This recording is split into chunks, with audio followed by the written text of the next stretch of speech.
Welcome back to the Fixed Ops Roundtable. Blink AI is with us. Dave Perry is the CEO. And I want to also welcome not just Dave, but someone new to the roundtable, Chad Anderson, who's the Vice President of Business Development at H&H Automotive, a group known for operational discipline, strong customer experience, 95 years in business, 95 years strong. Chad and Dave, welcome to the Fixed Ops Roundtable. Thanks for having us. Yeah, thanks, Ted. It's great to be here, and welcome, Chad. Glad you joined us. And Chad, give us the lay of the land. Where are you located? And tell us a little bit about that because you sell an awful lot of vehicles where Yeah. you are. Yeah, we've got 4 retail locations in the Omaha, Nebraska metro area.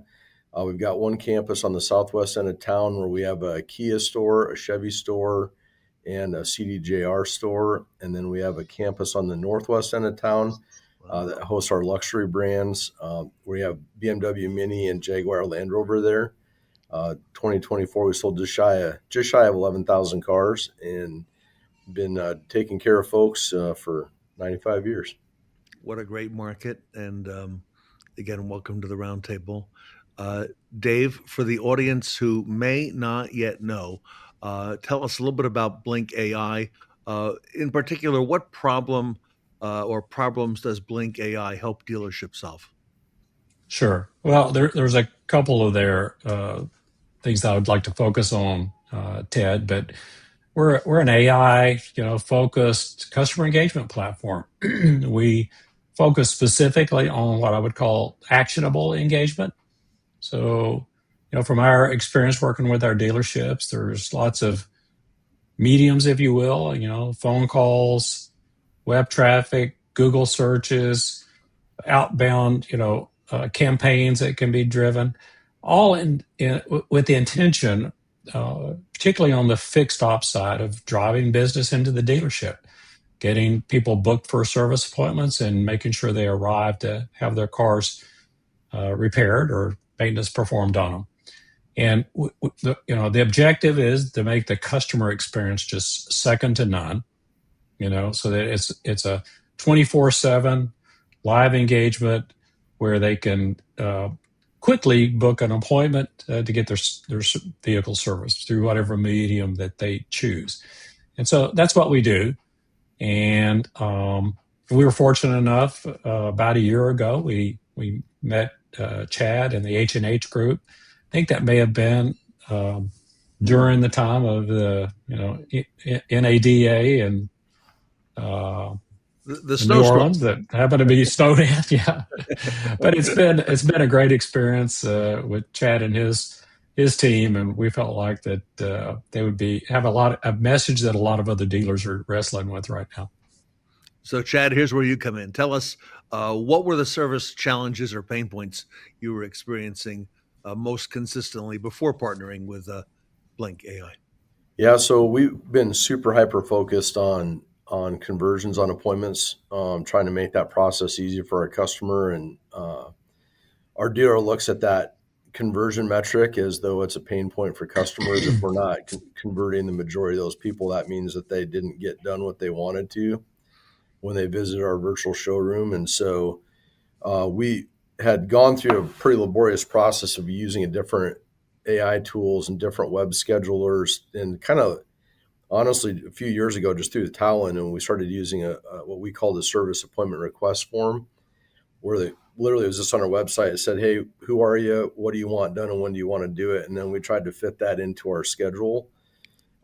We did that for a couple of years, and even using a very low resistance form like that, the best we could ever get to was in like the mid 30s for conversions. Well, I actually ran into Blink about the time at MRC last year is when I first ran into them. And last fall was the first time that we kind of interacted with some AI tools that we looked at and went, hey, that looks like it actually might work.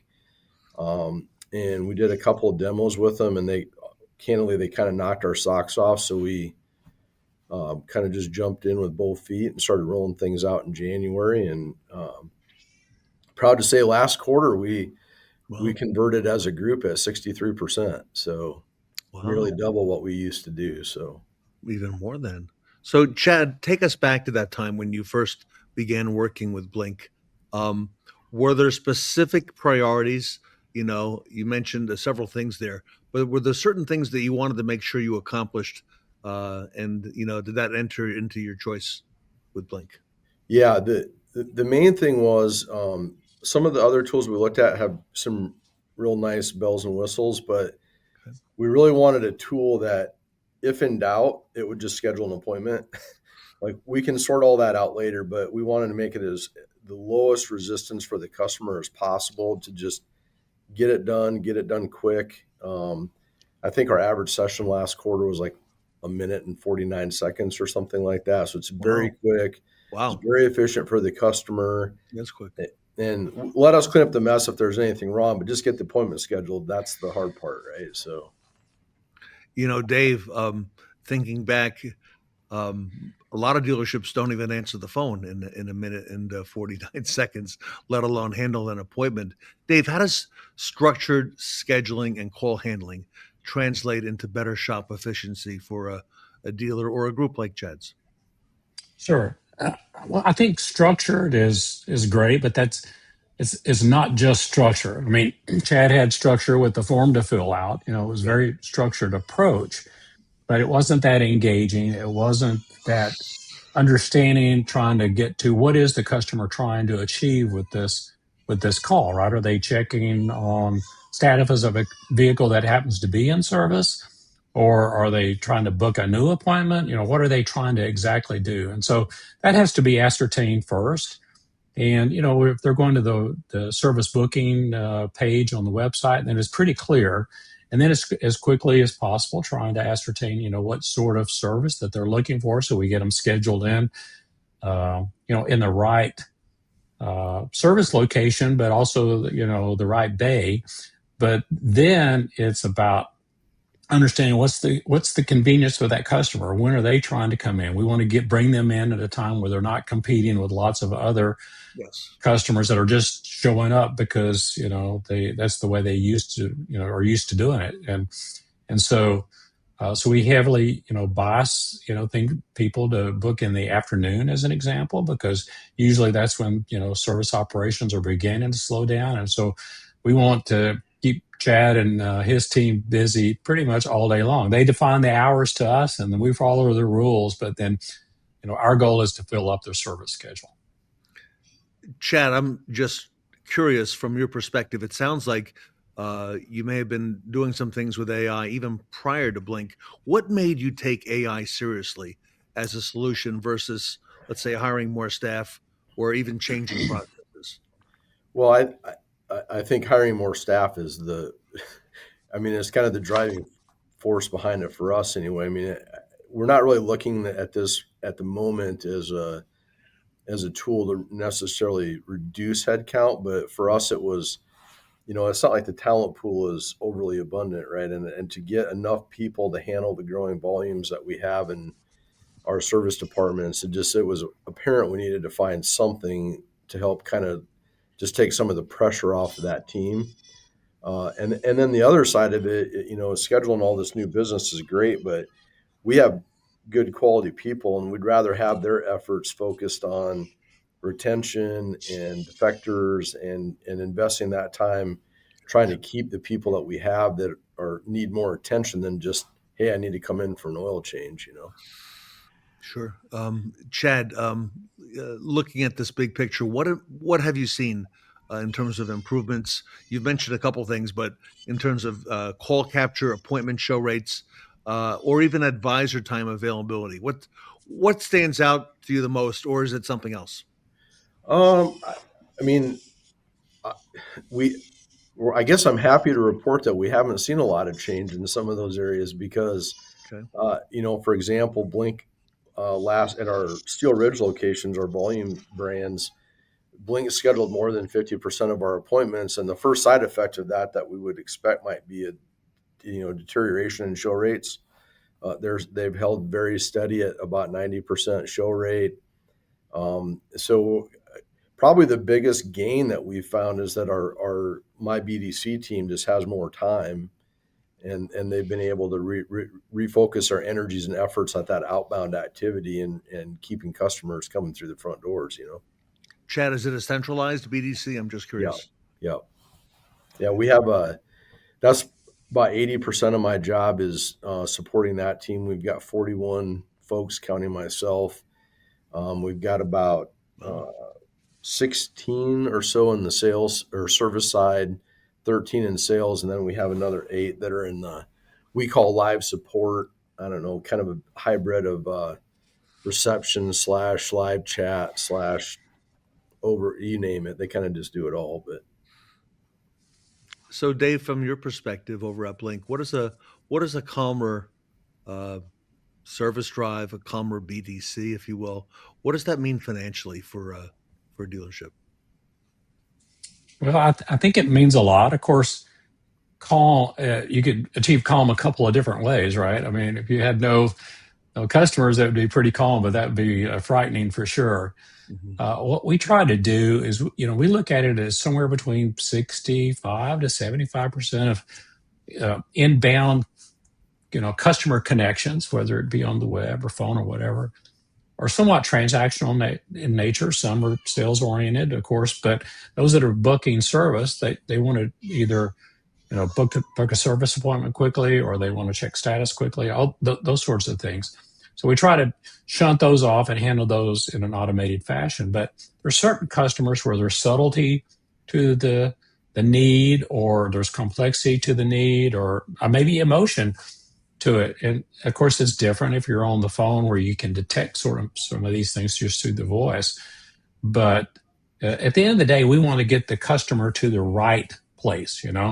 And if that means, getting that service booking done in a minute and 49 seconds, that's amazing, Chad. Good on you for structuring your internal processes to be able to allow that. One of the things that we see is sometimes there's too many exceptions to the rule, right? Oh, if you want to, get a loaner car or something, what that means a call to the dealership. Or if you want to wait, we've got a limit that's pretty low, which then forces you to go to some other alternative. And I think, Chad and his guys are really forward looking.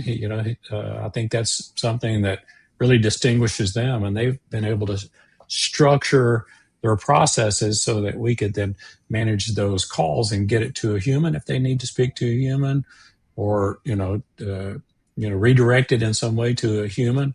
Uh, but if it's transactional nature, we just want to be able to handle it. And that makes it calmer by nature. Now you're not passing a call off to 2 or 3 or 4 people, or doing lots of outbound trying to get customers to come in where they're not answering the phone. It takes repeat calls.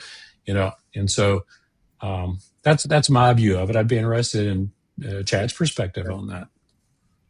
yeah, I think you hit the nail on the head. That's exactly it. And I'd say, from like thinking about it from the dealer hat, like I think that's probably the most important thing to consider when you're looking at a tool is, how what does your structure look like, and how wide open can you let it run? Because I think a lot of the tools uh, unintentionally limit themselves by complexity, and you know that can be detrimental to both the dealer and the tool for sure.